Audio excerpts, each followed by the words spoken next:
मेरे channel ARFB art में आप सभी को बहुत बहुत स्वागत है। दोस्तों, आज हम लोग एक पेपर का अम्ब्रेला बनाने वाला है जो बहुत ही बढ़िया होने वाला है।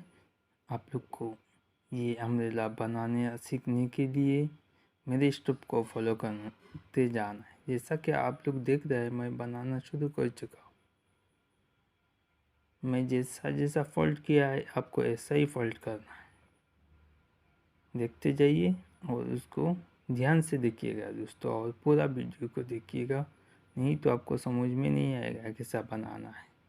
पूरा वीडियो आप जब ध्यान से देखेंगे तो एक ही बार में आपको भी बनाना आ जाएगा।